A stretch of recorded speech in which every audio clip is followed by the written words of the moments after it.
안녕하세요. 시니어 건강연구소 수브레인 TV입니다. 오늘 들려드릴 작품은 채만식의 중편 소설 명일입니다. 명일은 일제강점기의 암울한 현실과 지식인의 무기력함을 그린 작품으로 1936년 발표되었고 채만식의 대표작 중 하나입니다. 고등교육을 받은 인텔리지만 경제적으로 무능해 미래에 대한 희망을 잃고 하루하루를 힘겹게 살아가는 범수와 영주 가족의 이야기로 일제강점기 무기력한 지식인의 모습을 사실적으로 그려냈다는 평가를 받는 작품입니다. 발표된 지 긴 세월의 간극이 있음에도 요즘 시대를 살아가는 우리에게 시사하는 바가 있어 공감을 불러일으킵니다. 그럼 등장인물을 살펴볼까요? 범수. 범수는 대학까지 졸업했지만 직업이 없어 실업자로 지내며 식구들 끼니도 해결하지 못하는 무기력한 지식인 남편입니다. 영주. 영주는 보기 드물게 일제강점기 여자 고등학교까지 졸업한 인텔리 여성이지만 삭바느질로 생계를 꾸릴 수밖에 없는 아내입니다. 범수는 실업으로 인해 한없이 낮아진 자존감으로 도둑질까지 생각하게 되는 처지가 되고, 영주는 식구들 끼니마저 해결하지 못하는 가운데서도 자식 교육에 대한 열의는 포기하지 못하는 열혈 엄마입니다. 경제적으로 어려운 가정에서 겪는 부부간의 갈등과 주변 이웃과의 관계가 등장인물의 성격으로 잘 드러나 있어 읽는 재미를 느끼게 합니다. 이제 본격적으로 소설 이야기 속으로 들어가 보실까요? 구독과 좋아요 그리고 알림 신청은 시니어 연구소 수브레인 TV에 큰 힘이 됩니다. 채만식 명일 1. 오늘도 해도 아니 뜨고 비도 아니 온다. 날은 바람 한 점 없이 숨이 탁탁 막히게 무덥다. 멀리 건너다 보이는 마포와 판강도 물이 파랗게 잠겨있는 채 흐르지 아니한다. 강 언저리로 동리뒤 벌판으로 우거진 숲의 나무들도 풀이 죽어 조용하다. 지구가 끄 멈춰선 것 같다. 내려다 보이는 흰길로 마포행 전차가 따분하게 옴죽거리고 기어가는 것이 그래서 스크린 속 같이 아득하다. 영주는 방 윗문 바로 마루에 앉아 철 아닌 검정 빨래를 만지고 있다. 빨래에 물을 들이느라고 손에도 시커멓게 물이 들었다. 어깨 나간 인조 항라적삼이 땀에 베어 등에가 착 달라붙었다. 그는 자주 목 부러진 불부채를 잡아 성미 급하게 활짝활짝 붙이나 소리만 요란하지 바람은 곧잘 나지도 아니한다. 남편 범수는 방에서 문턱을 베고 질펀히 드러누워 낮잠을 자고 있다. 잠방이 하나에 혼이불로 배만 가리어서 빼빼 야윈 온 몸뚱이가 다 드러나 보인다. 오정 사이렌이 우우하고 전에 없이 가깝게 들린다. 영주는 오목 가슴에서 꼬르륵 소리가 나고 잊었던 시장기가 다시 들어 침이 저절로 삼켜진다. 범수가 입을 얌얌하면서 무얼하고 분명찮게 잠꼬대를 한다. 그것이 영주에게는 꿈에도 시장에서 무얼 먹고 싶어 입을 얌얌거리는 것 같았다. 그렇게 생각하고 보아서 그런지 남편의 앙상하게 야윈 팔다리며 갈비대가 툭툭 붉어진 가슴이 숨을 쉬는 마다 얄따랗게 달막거리는 것이 새삼스럽게 눈에 띄었다. 얼굴은 위로 이마가 훨씬 벗겨진 데다가 화장이 길고 턱까지 쑥 내밀어 신경질로 날이 선 코까지 격이 맞아가지고는 전에 볼때기에 살점이나 붙어있을 때도 그리 푸짐한 얼굴은 아니었었다. 그런 것이 머리털이 제멋대로 자라 제멋대로 흐트러지고 위로 길게 째진 눈초리에 국달한 주름살이 패고 이마에도 그렇고 위아래 수염이 비죽비죽 감은 눈언덕은 푹 가라앉아 그 꼴이 오랫동안 중병을 치르고 난 사람 같았다. 그 포동포동하던 속살은 다 어디 가고 저 모양이 되었을꼬. 영주는 혼잣말로 두덜거리면서 갠 빨래를 보에 싸서 마루에 놓고 일어나 잘근잘근 밟는다. 서쪽으로 내어다 보이는 하늘에는 낡은 솜 뭉텅이 같은 거지구름이 그득 덮여가지고 이따금 실 오라기처럼 가느다란 빗줄기만 몇 개씩 내키지 않게 흘리곤 한다. 바람이 금시로 쏴 일어나고 국달한 빗방울이 쏟아질 듯 싶으면서 그러나 날은 꿈쩍도 아니하고 점점 더 무덥기만 하다. 사람을 답답하라고 약을 올리는 것 같다. 영주는 몇 번이나 남편을 잡아 흔들어 깨울까 하고 내렸다 보다가는 고개를 돌렸다. 더운 날 옆에서 낮잠을 자는 것을 보면 더 더운 것이다. 갑갑하고. 그러나 잠을 자고 있는 동안이라도 시장길을 잊을 것을 왜 할 일도 없이 깨우랴 싶어 그대로 두어두는 것이다. 마침 문간방에 따로 새 얻어든 젊은 색시가 갸웃이 들여다보다가 범수에 벗고 누운 것이 눈에 띄자 고개를 움찔한다. 영주는 웃으면서 괜찮어. 일로 와서 앉아 놀아요. 하고 아닌 게 아니라 좀 꼴 흉어온 남편의 자는 양을 들여다본다. 문간방 색시라는 건 시골서 농사일을 하다가 살 수가 없다고 서울로 올라와 맞벌이를 하는 남편과 단둘이 지내는 식구다. 남편이란 사람은 나이 근 40이나 되었을 때 색시는 겨우 20이 될까 말까 도량직한 볼때기에 애티가 아직 남아 있어 귀염성스러웠다. 그는 남편이 벌이를 나간 사이면 별로 할 일도 없는지라 늘 안에 들어와서 영주의 허드렛 일도 거들어주고 말동무도 되고 하였다. 색시는 영주가 들어오란 말에 살금살금 들어와서 범수가 아니 보이는 곳을 골라 마룻전에 걸어 앉는다. 무엇 허세유? 빨래 좀 손질하느라고. 날이 어쩌면 이렇게 극성스럽게 더웁수? 그러게 말이에요. 비도 안 오시고. 그런데 저 거시기.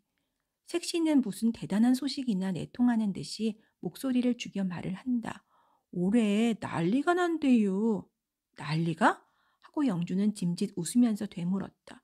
예, 올이 뱅자년이라면서요. 그래서 난리가 난대요. 그럼 거 큰일 났게? 영주는 하는 양을 보느라고 허겁스럽게 맞방망이를 쳐주었다. 큰일 났어요. 도로 시골로 가야 헐까베요. 시골 가면 난리를 안 만나오? 그래도 깊은 산중에 가서 살면. 영주는 그렇잖다고 설명을 해주려다가 색시가 그것을 여간만 꼭 믿고 있는 눈치가 아니어서 그냥 말머리를 돌렸다. 바깥 양반은 벌이 나갔소? 예, 오늘버텀은 전기회사 일 헌대요. 전기회사? 예, 저 전차 철뚝 놓는 일이래요. 잘 됐구먼. 그냥 돌아댕기면서 지게벌이 헌언니보다는 낫다고 그래요. 하루에 65전씩은 꼭꼭 받는다고. 그새 지게벌이 할 때는 하루 30전 벌기가 고작이고 그나마 공 때리는 날이 퍽 많았었는데요. 영주는 자기네 일을 곰곰 생각하느라고 대답도 아니했다. 이 세상에 제일 만만한 인종은 돈 없는 인텔리. 라고 남편이 노상하는 말이 새삼스럽게 머릿속에서 되씹혀지는 것이다. 남편이 그런 말을 할 때면 영주는 그것도 사람 나름이지 제마다 다 그럽디까? 하고 은연중 남편이 자기의 무능한 것을 이론으로 까무플라주 하려는 듯한 심정이 미워서 톡 쏘곤 하였으나 막상 맞벌이 궁도 나서기만 하면 적으나 많으나 간에 하루 먹을 것은 버는데 돈 없고 실업한 인텔리란 걸로 그만한 변통성조차 없이 그저 막막한 자기네 처지를 생각하며 남편이 하던 말이 비로소 마음에 찰칵 맞는 것 같았다.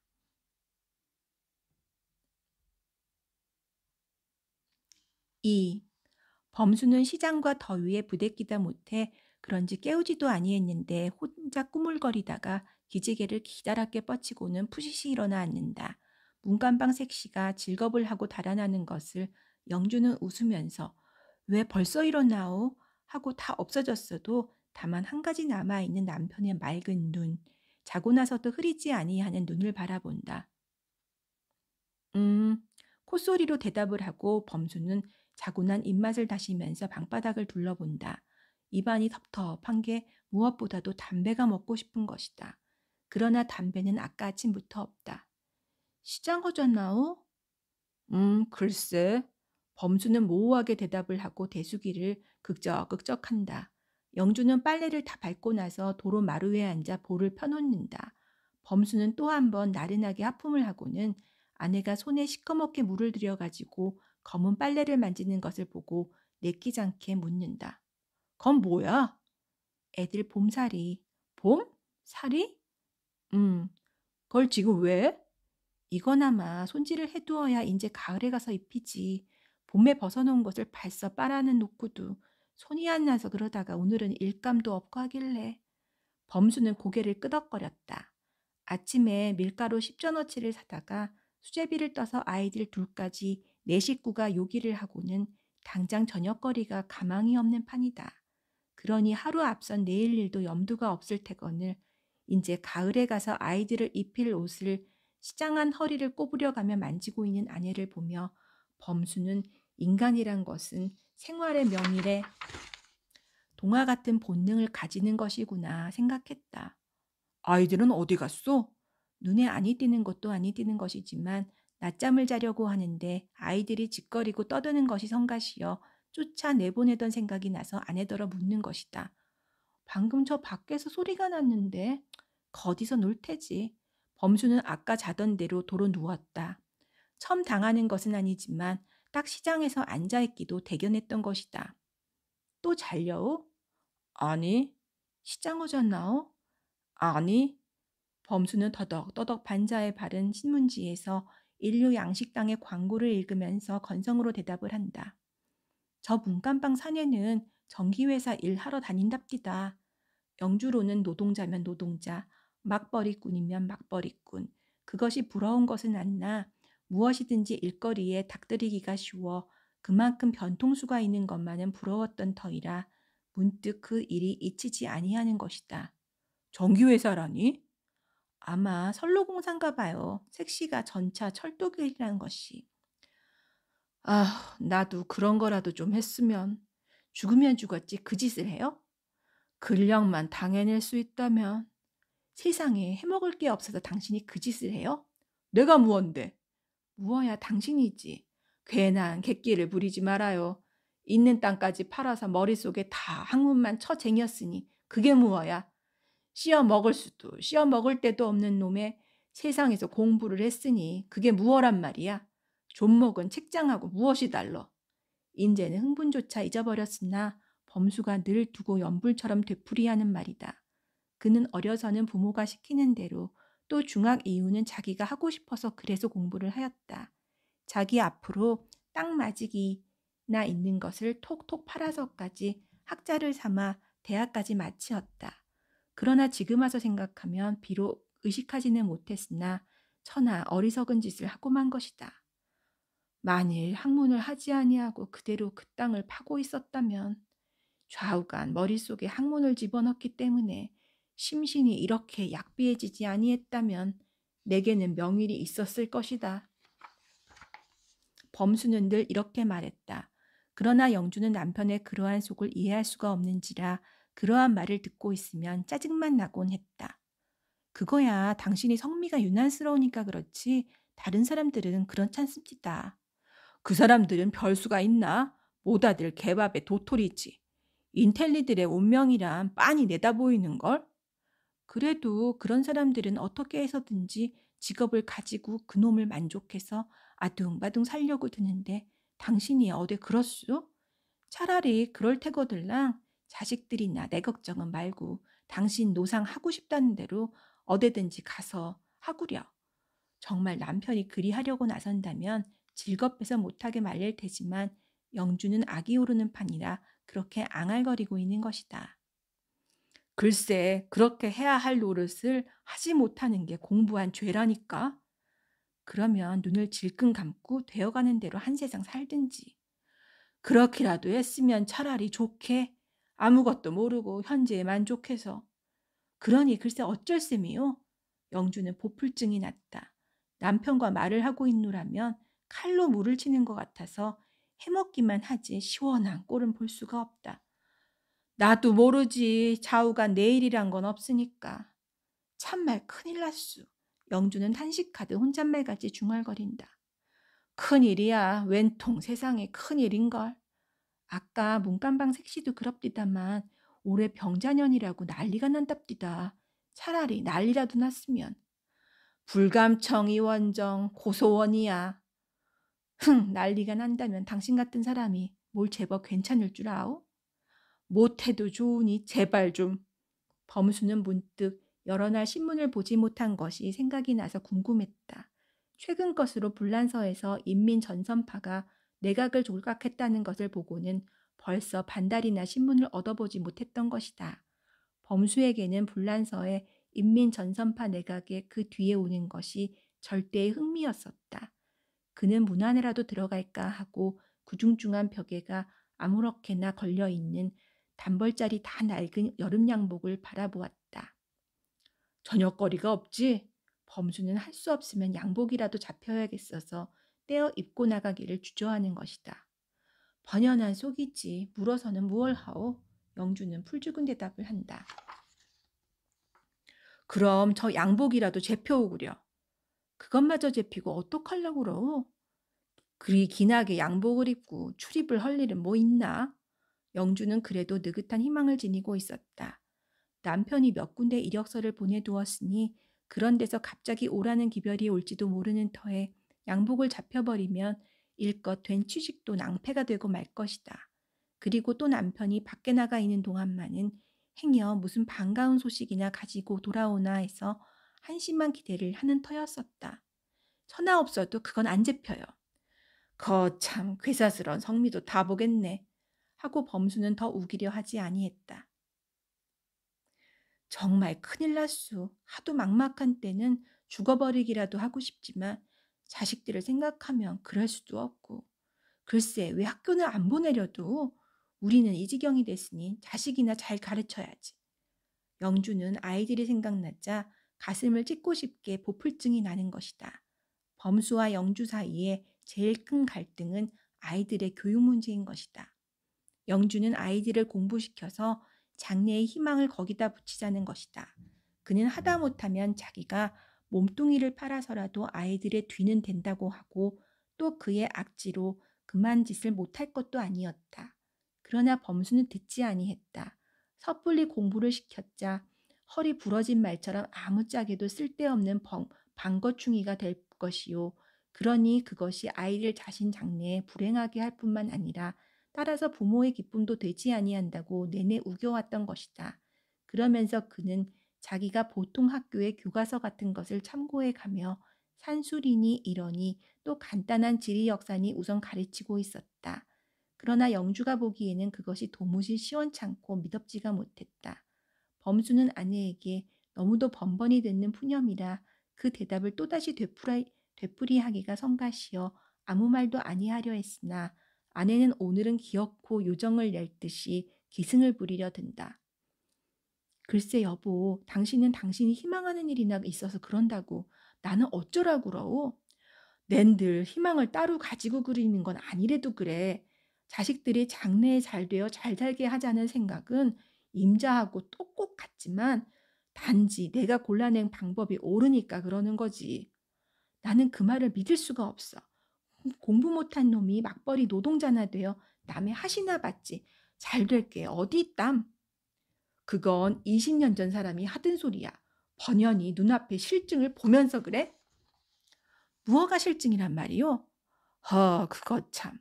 여보, 임자도 여자 고보를 마쳤지? 나도 명색 대학을 마쳤지? 그런데 시방 우리 둘이 살아가는 꼴을 좀 보지 못해? 그거야 공부한 게 잘못이요? 당신 잘못이지. 세상 탓이야. 이런 세상에서도 남은 제가끔 공부를 해가지고 잘들 살아갑디다.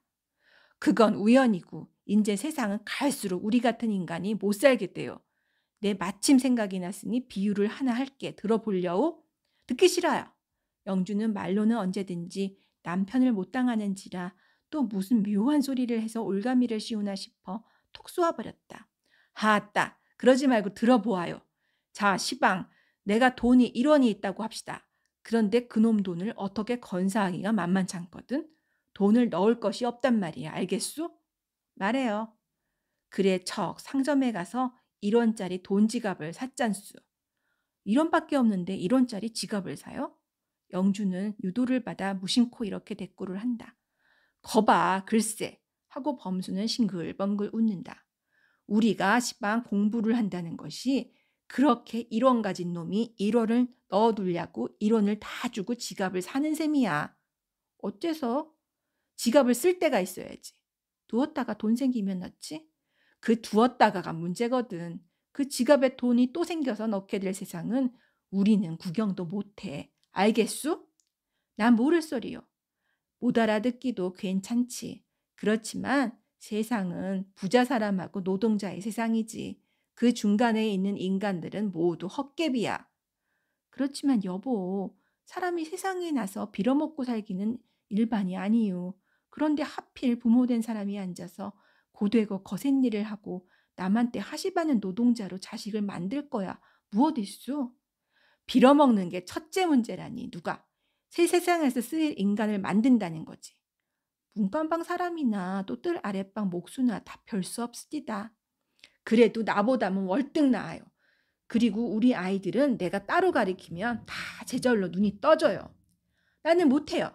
난 누가 무엇라고 해도 내일 버뜸 사립학교라도 보낼 테니 그리 알아요. 영주는 필경 이렇게 내뻗고 말았다. 그러나 범수는 코로 웃고 맞서지도 아니한다.